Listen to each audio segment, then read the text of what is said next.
그의 겨울은 여느 때보다 모질었다. 수도관이 터져나갔고 보일러를 틀고 자도 코끝이 차가웠다.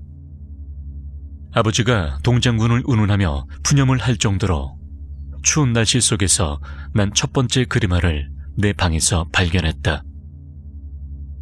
벽에 붙어서 더듬이를 휘적거리던 그것은 길이만 5cm가 넘을 정도로 거대했다. 누가 볼세라 잽싸게 잡아서 죽였지만 다른 방에서 나타나지 않을 거란 보장이 없었다. 내 동생은 천진난만하게 생활하고 있었지만 난 언제 그림화가 나타날지 전전긍긍하느라 바빴다. 그런 우려 속에서 다시 며칠이 지나갔다. 추위는 여전했고 난 몇 마리의 그림화들을 더 잡았다. 한 마리 한 마리 터뜨려 잡을 때마다 원인 모를 분노가 치솟았다.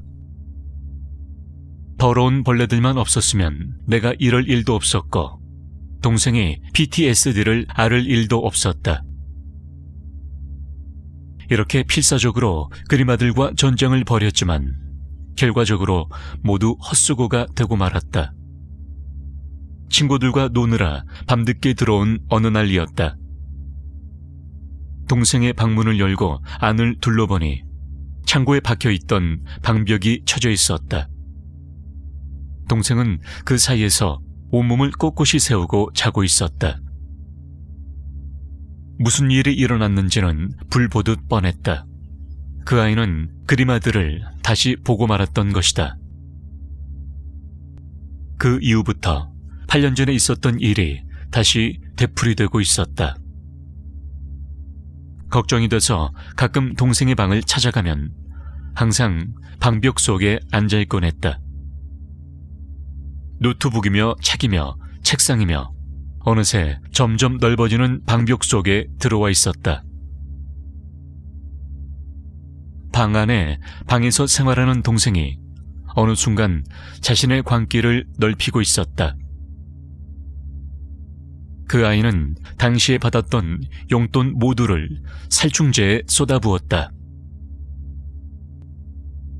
가끔 밤에 스프레이 소리가 들려서 동생의 방을 들여다보면 어김없이 온 방에 살충제를 뿌리는 동생이 보였다. 내 기척을 알아채고 뒤를 한번 돌아보고는 다시 살충제를 발랐다. 왜 그러냐고 뜯어말린 게 한두 번이 아니었지만 그 행동은 어김없이 계속됐다.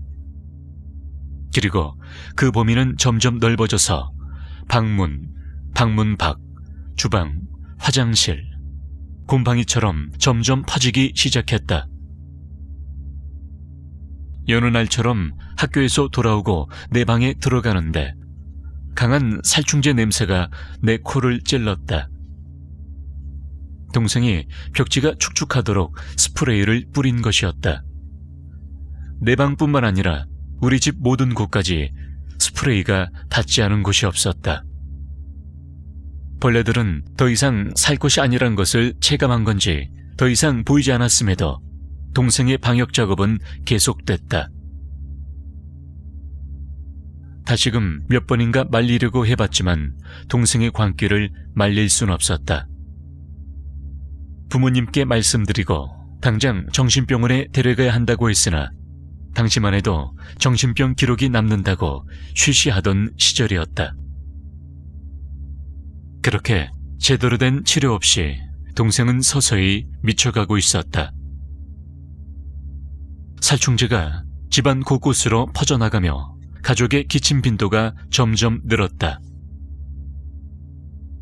우리 가족은 다친 벌레처럼 자다가 몸을 웅크리고 기침했으며 동생은 그런 가족 주위에 다시 살충제를 뿌렸다. 온 집안이 냄새로 가득 차자 어머니가 참다 못해 온 창을 열어 제꼈다. 베란다 창문을 시작으로 주방 창문까지 그리고 방충망까지 완전히 열어 제꼈다.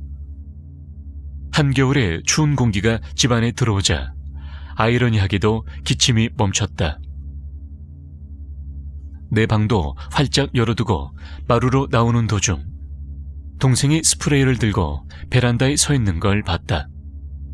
그 아이는 묘한 표정으로 보일러실을 바라보고 있었다.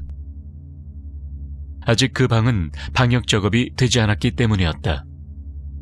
난 왠지 모를 불안감에 그 자리에 우뚝 서서 동생을 바라봤다. 보일러실 문은 녹슬었는지 끼익거리고 있었다.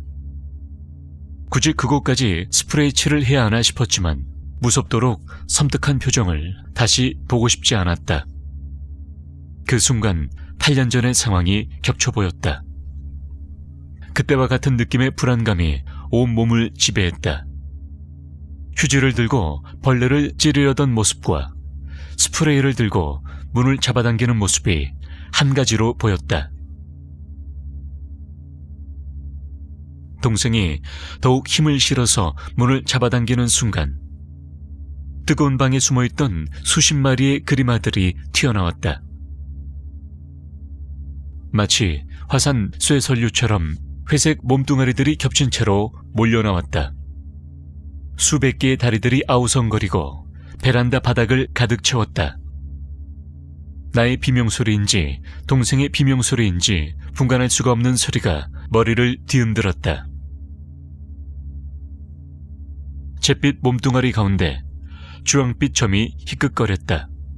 다리들이 서로 엉키며 필사적으로 기어가는 모습에 구역질이 날 쯤 갑자기 아무 소리도 들리지 않았다.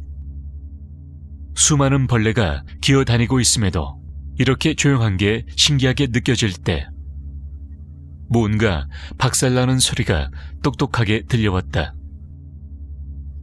난 고개를 들어서 베란다를 바라보았다. 동생의 모습은 온데간데 없고 오직 그리마들 뿐. 얼마 지나지 않아 바깥에서는 찢어질 듯한 비명소리가 들려왔다.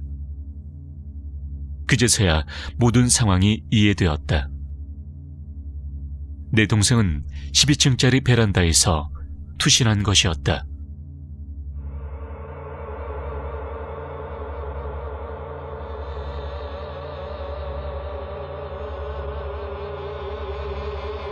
동생의 시신을 수습한 의사의 말로는 그 아이의 온몸에 찌부려진 그리마들이 붙어 있었다고 한다.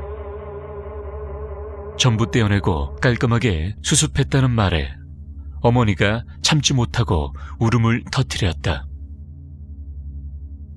결국 그렇게 증오하던 벌레들이 복수하듯 동생의 몸에 엉켜 있었다.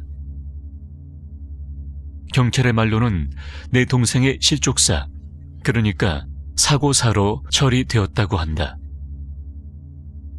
강도가 절벽에서 칼로 위협해서 투신한 사람이 사고사가 되는가? 문득 반박하고 싶었지만 난 조용히 입을 닫았다.